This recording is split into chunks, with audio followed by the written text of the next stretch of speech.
Hello, everybody out there in YouTube. We are the middle-aged guys, and we bullshit, well, about Nintendo in this particular video. I'm the Reverend. The theme here. Gray Mouse 1. Like I said right at the top of this video, this video is going to be about Nintendo because Nintendo has just been in the news all over the damn place over the last few weeks, especially with details about the Switch dropping left, right, and center. Any information that they want to keep tight-lipped on about the Nintendo Switch, even though Nintendo says they're going to reveal all in January.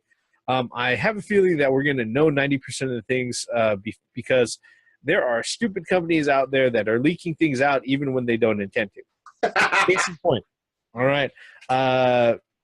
Toys R Us in Canada, on their website, they actually went ahead and they dropped a listing for the Nintendo Switch.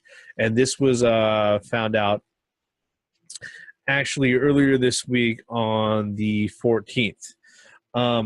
What happened was that, like I said, on the Toys R Us Canadian website, they went ahead, they put up a posting for the Nintendo Switch, and it was priced out at $329.99 in Canadian dollars, which translates to $245 if you're going by standard conversions, which will probably mean that it's going to come out here for $249.99, which slides right into that sweet spot that Nintendo always wants to go ahead and hit when it comes to their retail launches for consoles and stuff like that. Like the funny thing is that it stayed up for a little while and then it was taken down promptly, not before people went ahead and screen capped it and kept it for posterity. Nintendo themselves hasn't responded on that, but it makes a lot of sense. So what are your thoughts on it, guys, as far as this goes? Yeah, blame Canada. Yeah, with me, the price, one thing we found out, we got to look at the facts here. One thing that Nintendo actually went out of their way to say was that they are not going to take a loss on the Switch. Yeah. Sure about that? So, and then you have this $230, $250 range here for the Nintendo Switch. So, of course, we don't know how much it costs for each unit. We won't know until, later. But I think, like what you said a few minutes ago, Reverend, you're spot on. It does hit the sweet spot of what normal Nintendo for the last, I want to say 10 years have been between, 210, 230, 250-ish, So there might be a lot of validation to it, yeah. Yeah, I'd have to say it's more like the last 20 years. They've always tried to fall around $250 to $299, $300. Nintendo. I think I'm trying to remember what the last console that they. Yeah, I'm trying to remember the last console that they launched out at $299. I'm having a hard time pulling. The Cube? Possibly the Cube. Maybe the Wii when it first hit, or was that $249? It was $299. Yeah. So I think it was $199. Yeah. So it's right around the spot that they try to hit. What are your thoughts on this theme? Look, it's just the fact that, all right, all the stuff leaking out about the Switch as far as price, as far as hitting the sweet spot and all of that, okay, fine. But, and this is the real issue that I have, the system is just a system. I want to know about games. I know it's early, but as far as the system and all that, I don't really care. Because at the end of the day, it's all about the games. But what are your thoughts on, having the price leaked out, before 2 months ahead of time?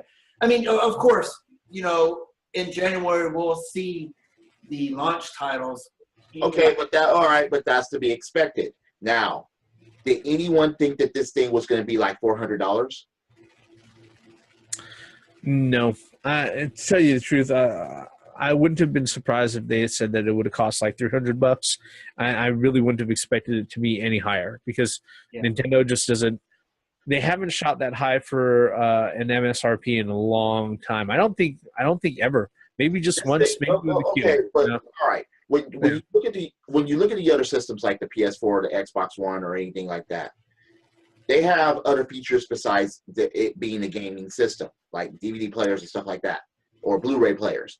The Nintendos have been strictly for freaking games. Yeah, and that's why they can hit that sweet spot.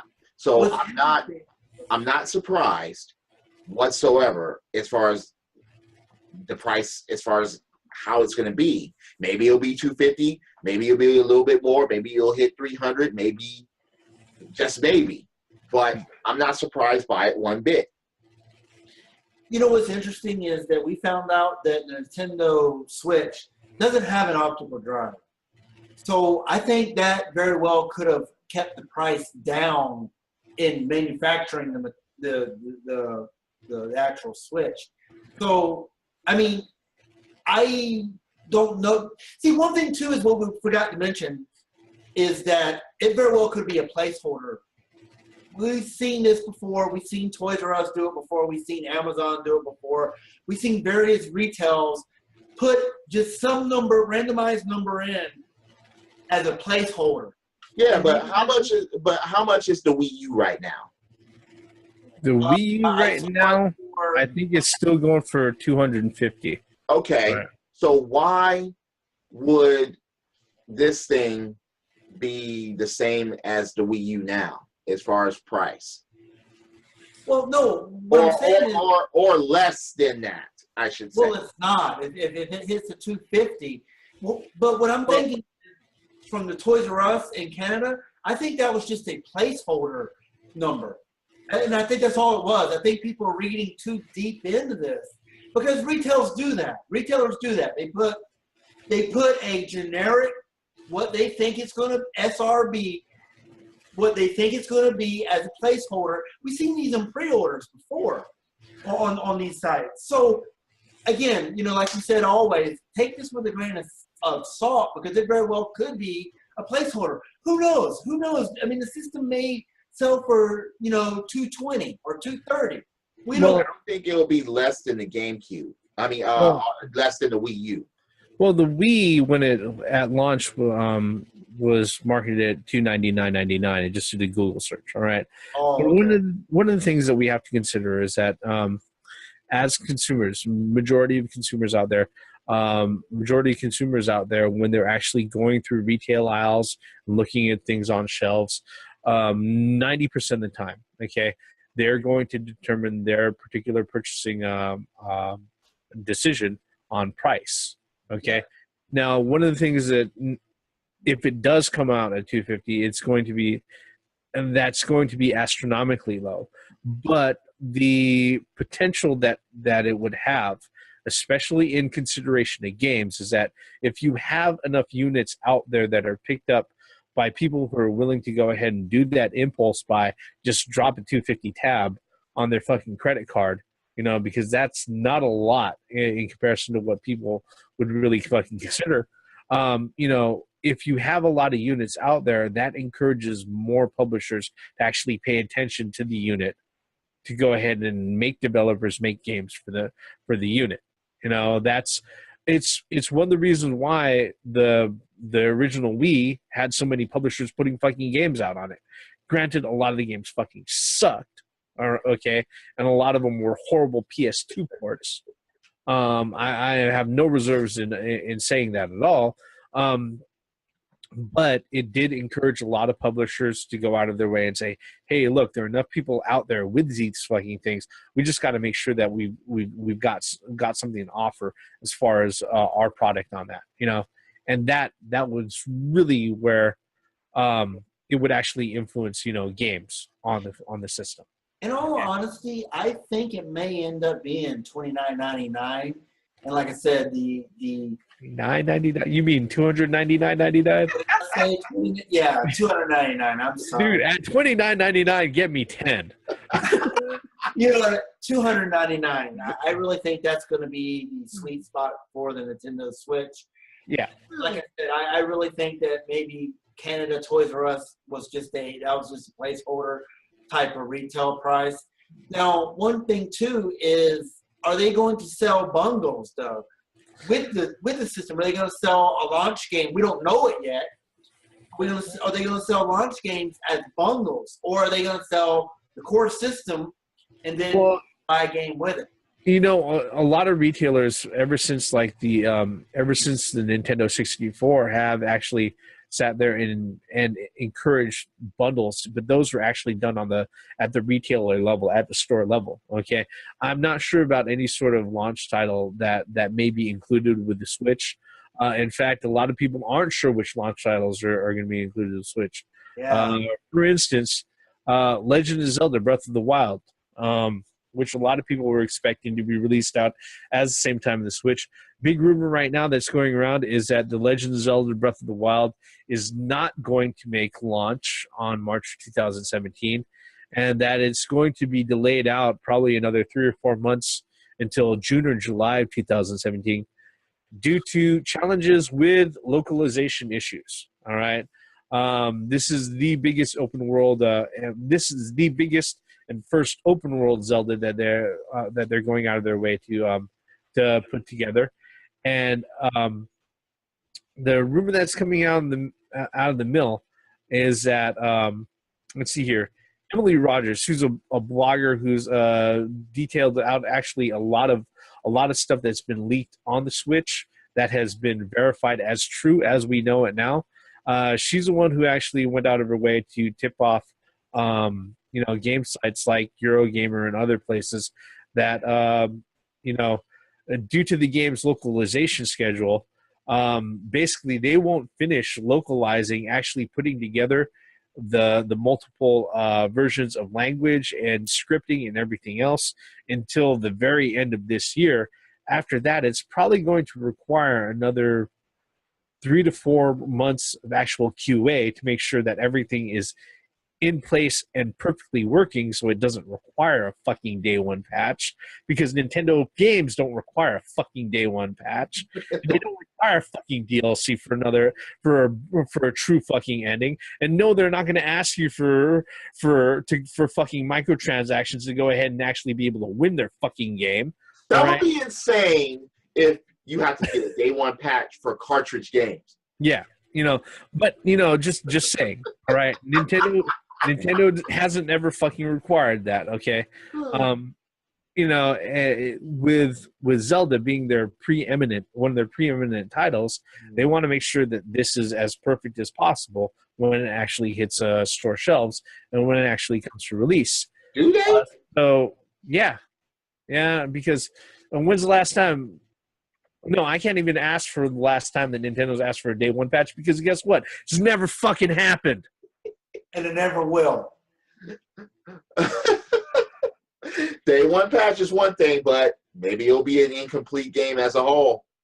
Well, what I find very interesting about this news, we do have a viable source. I mean, she's been right on multiple occasions. Yes. Again, it's still a rumor, and as far as I understand, is that the Wii U version of the Breath of the Wild is good to go, and it will be released on time in March.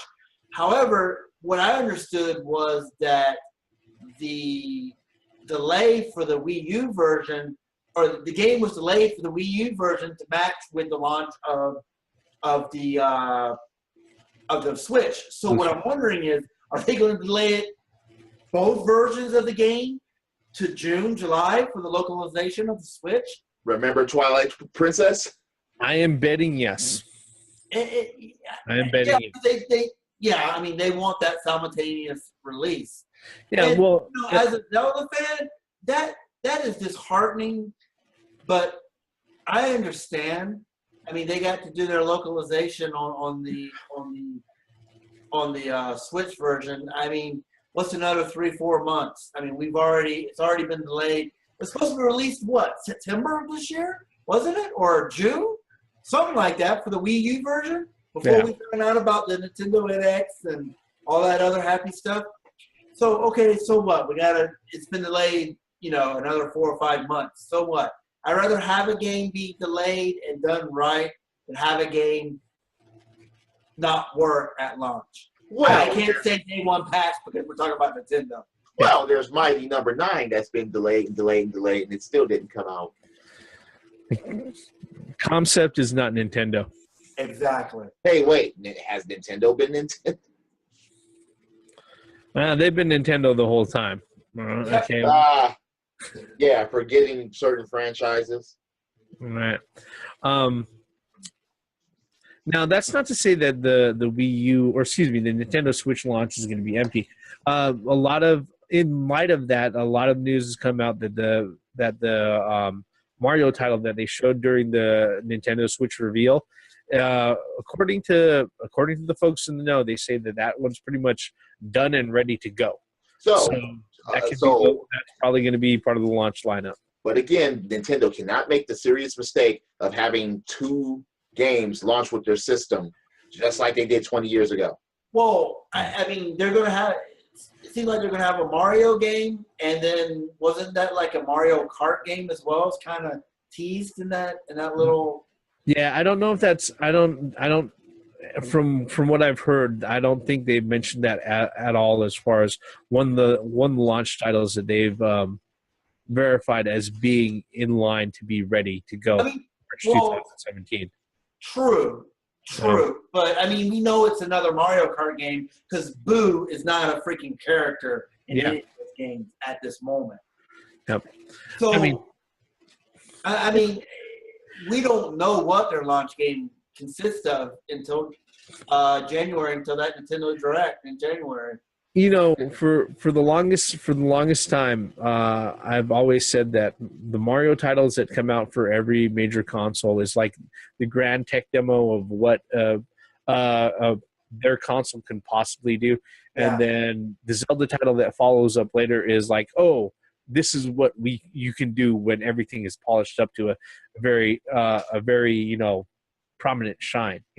And the funny thing is that.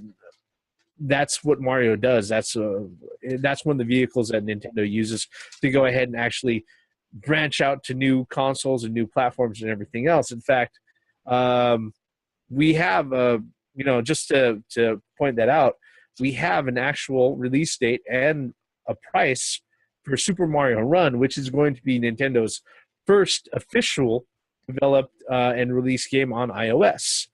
It was revealed out on the 15th of earlier this week that Super Mario Run is scheduled to release on the iOS App Store on December 15th, and that it's got a free-to-play version where it's basically a few stages in a demo, but the full version is set to go out at $9.99.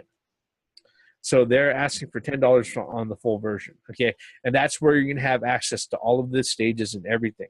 At this moment in time, they haven't detailed out how many stages are going to be there. But yeah, that's how it goes. You've got your free-to-play demo, and then if Nintendo being the crack pushers that they are, that first hit is free. You got to pay $10 for the rest. Wait a minute. Other companies have been doing that for quite some time with demos and stuff. Yeah, it's just smart. So is this Mario Run going to be like a temple run type of game? It's an infinite runner where you pretty much Mario's just set in his way, and you go ahead and you tap on the thing to make him jump, and then or to manipulate things on screen that make him change direction and stuff like that. Basically, going from one end of the level to the next. Jumping up the flagpole at the end.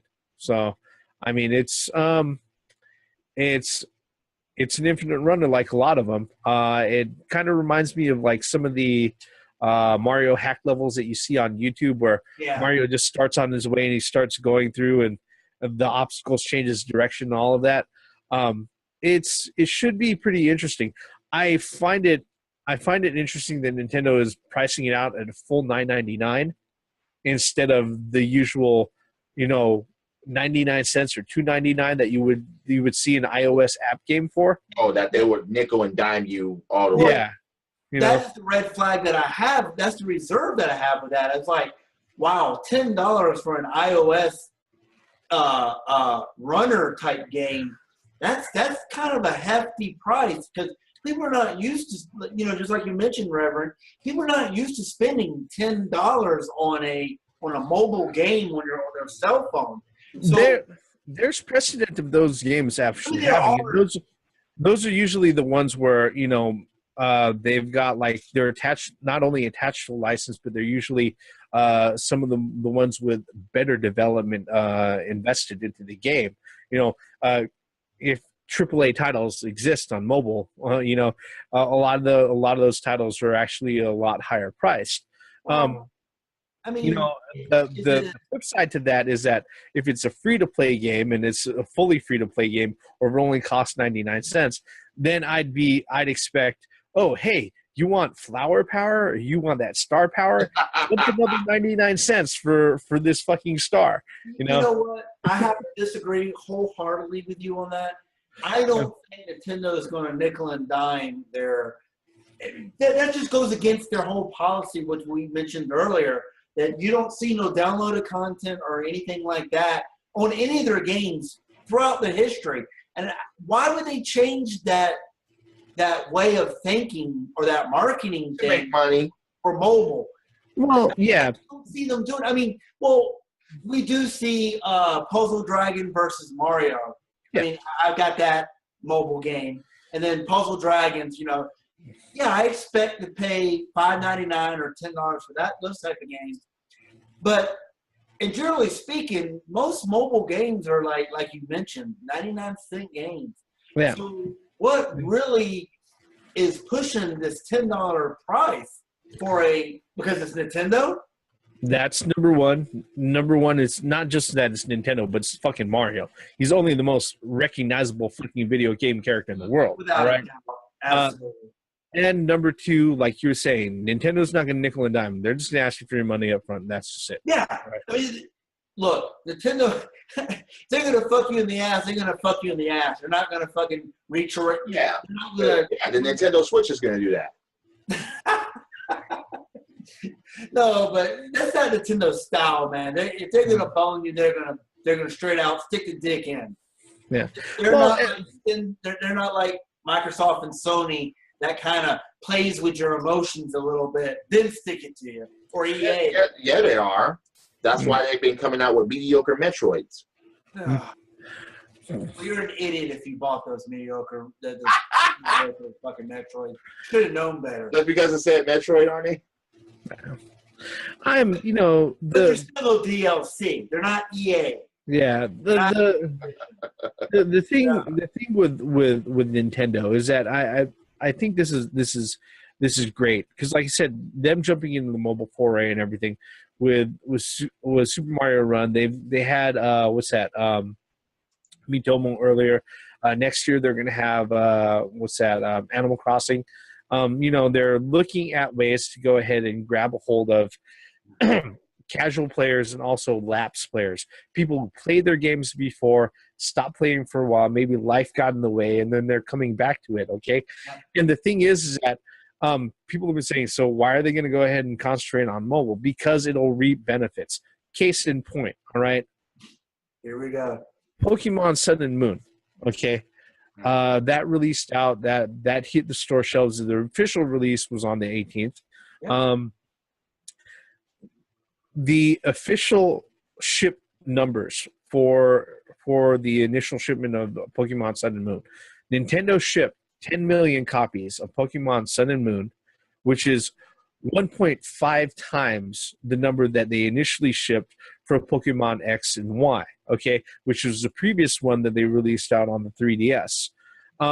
Now, why is this significant? Why is this significant? Reason being is that a lot of the shipment numbers are based off of pre-orders, okay, and demand that retailers say, hey, look, this is shit that we want to go ahead and have.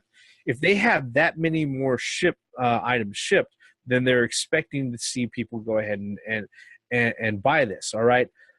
guess what? A lot of people who are buying this are lapsed fans who didn't play Pokemon, who got fucking caught up in fucking Pokemon Go. And they were like, yeah, I love this shit. Hey, look, let me go out of my way and buy myself a fucking 3DS and let me buy the next Pokemon game. They're still making this. Oh, fuck, it's a lot better and it's completely different than what I remember from vanilla blue, red, and fucking yellow back in the day in 1998. Sure, let me go ahead and jump on that. Nintendo has once again lassoed in a group of fans that went away for a little while and are coming back to a big franchise. Proof of the pudding was that, like I said, 10 million fucking copies shipped.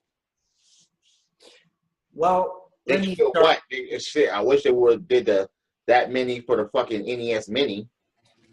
Let me start off saying this. I own both Moon and Sun. I'll go ahead and say that out loud.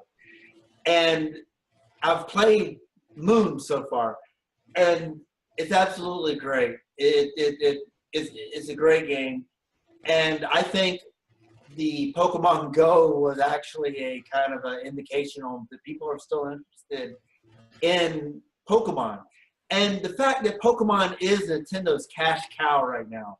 I mean, they can sell. All you gotta do is put Pokemon on something, and people will buy it. Pokemon Stadium, Pokemon Battle, Pokemon whatever, you know, and it's no surprise to me that they shipped 10 million units. And they probably will sell 10 million units before Christmas. I know I'm exaggerating. I don't think they'll do that much. But it's hard to find because, in fact, when my local Walmart, I got the last copies of both. I'll just say that. So it's selling. There's no doubt in that. Yeah. What about you, Grim? Excuse me. What about you, Theme? What are your thoughts on that particular one? Look, we know that the Pokemons are going to sell. Period. There should be no question there. That's basically it. There should be no question that they're going to sell, that people are going to buy them, that people are, even if they're out of the loop of Pokemon, they can just get right back into it. I mean, generally speaking, I'm not into the Pokemon series. I don't play those games, but I do understand the quality that they bring and their fan base. I do understand that 100%. So it's as simple as that. No, like I said, one of the things that a lot of naysayers couldn't make sense of or refused to make sense of. Oh, why is Nintendo going ahead and jumping into mobile? Why don't they just go third party altogether? One of the big reasons why they went ahead and they did that is that they're sitting there, they know, said the guys at Nintendo know how to capture casual players. They know how to capture or recapture lapsed players who went away from their particular brand. Okay, they know how to get them back. All right, and just like with a lot of things that people decry as gimmicks, okay, that actually got a lot of casual players playing video games, actually owning fucking consoles over the last fucking decade. All right, is that when they went ahead, they did Pokemon Go. There was one thing that a lot of people did not take in consideration is that there were a lot of people who were introduced to Pokemon through Go. Some of those people never ever touched a fucking Pokemon title before. All right, and guess what? Pokemon Go, as far as its experience and what it has to offer you as far as depth and everything, is very, very shallow to an actual Pokemon title. All right. At the same time, there are a lot of folks who sat there, they're like, yeah, I was a fan of Pokemon when I was in fucking middle school, and then I got my big britches on, and I can fucking pay for my own fucking drinks. Those assholes, right? Why are you playing video games? Isn't that kitty shit? Fuck you, all right? Look, okay, yeah, those guys. But the thing is that, like I said, with geeks or people that tend to go ahead and gravitate towards certain entertainment media, they're not going to stop liking it. They may stop consuming it for a while, but they're not going to stop liking it unless something really bad happens. All right, In which case, guess what? If you're a publisher and you do that, where you create that really bad thing, then guess what? Your franchise will just die. That's what happens in this market. Okay? So what happens? You have, sure, you don't have as many fucking Pokemon Go players as you did like 3 months ago, but guess what? You have all of a sudden a lot more fucking Pokemon fucking purchasers for the DS, you know, and for the 3DS and the brand new games that are out. A lot of people are going out and they're fucking checking it out. They're buying it. In fact, there are even fucking pirates who went ahead and went through the actual process of becoming the first fucking people that Nintendo has banned off their goddamn service. Okay? In the history of like forever. Okay? Because they went ahead and they got a hold, they downloaded early copies of fucking Pokemon Go, put it on their flashcards, went ahead, went online before the launch date, and then they promptly got fucking banned off of Nintendo, their fucking, you know, their Nintendo accounts.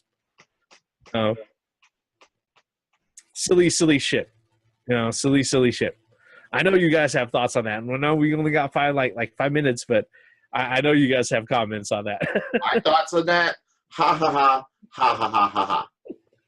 You shouldn't have done that shit. You know you shouldn't have done that shit. You got banned. End of story. Gray Mouse? What's more to say than that? I think the only thing I gotta say to that is that no, Twitter or fucking Facebook or fucking social media is not going to fucking save you. Neither is it going to garner you any sort of sympathy. Okay? No, wait a minute. And if you're complaining that you got banned or you got your accounts, wait. Look, again, you did some shit that you weren't supposed to do and you got caught doing it. So there is no sympathy from the middle-aged guys. There's no fucking, well, we should give them another chance. You should unlock their shit. No, you're not getting that. Especially. Well, the thing is what's funny is that these guys went on 4chan, 8chan, Reddit, and all these other social media websites, and they got tore up. There is no sympathy. I can't even talk right now for those guys. They're not getting it, and they're getting laughed off. I'm like, you're dumb. You got your account banned by Nintendo of all things. When have you ever heard of Nintendo banning people's accounts? I mean, not so their 3DS is no longer allowed to connect to the internet. Nope. They lost their virtual console, and those guys had the audacity to complain about the games that they bought off the virtual console that they can no longer access anymore. Tough luck. You knew what you were doing when you did it. You were trying to be the first person. Oh, look, I got Pokemon Moon. I got Pokemon Sun. Yeah, I got it and you don't. Wait, everybody else is playing it while you're not. That's what I've got to say. Yeah, they tried to do the, I have this shit, and then, hey, wait, what the fuck? No sympathy here. Yeah. You got what you deserve. That's, you know, not to say that folks who go out of the way and pirate games are some of the most wise people in all the world. But I'd have to say that, you know, how's the saying go? Play stupid games, win stupid prizes. Yeah. Guess what? You know, that's just how that goes. Man, like I said, Nintendo's been a lot of places as far as this last week, as far as news goes. And there's actually probably a lot of stuff that we haven't covered, but we don't have time for the rest of this particular video. So we're going to go ahead and end this one right here. Thank you so much if you've stayed with us all the way up until this point. If you're so kind, hit that like button, hit subscribe, leave us a comment below, especially if you think we missed something, and I already know we have. There's a whole bunch of other things that happened concerning Nintendo that we haven't covered in this 35 minutes or so, but we'll probably get around to it. If not in the next video, probably the one after that. All right? We're the middle-aged guys. We've been bullshitting about Nintendo. I am the Reverend. The theme here. Gray Mouse 1. Once again, for the benefits of common sense, logic, and gaming. And once again, You owe your gaming life and existence to Nintendo, regardless of how positive or negative they are in the news. It's just as simple as that. Nintendo is the one that brought back gaming from the ashes. It was burnt down in the 80s. And now they're banning people for them doing stupid, dumb shit. It's your fault. And you didn't get away with it. Credits. I'm just wondering if, some of the guys over there at the Microsoft headquarters got transplanted into the fucking treehouse, and they're like, hey, you know what you should do? I'll tell you what you should do next to go ahead and increase your sales for your fucking DS. Start banning people. Besides that, or making it fucking red ring. You know what's the sad part? Red ring for your 3DS. The sad part about it is that if the guys would have waited like another 24 hours, it would have been all right. At the time that most of the shit happened and started hitting the news, they actually had to wait only like 10 hours. Again, that measures their stupidity on this matter. Yeah. Fuck that. Hey, my DS, 3DS can still connect. My 3DS LL can still connect to the radio. Don't fucking... What the hell, dude? Don't fucking connect your shit earlier than expected. Stop trying to BS. Stop trying to be like, oh, we got the shit you don't. Fuck you. All I can say is my 3DS... That's exactly what you deserve. Yep. Like I said, my 3DS can still connect to the internet, to the virtual consoles. Hey. Stupid. I've got this mental picture of somebody at the Nintendo treehouse sitting there hitting that ban button, and they've got this playing in the background. With the hammer? And hammer. No, yeah. Ha ha ha ha ha ha ha ha ha ha ha ha ha ha ha.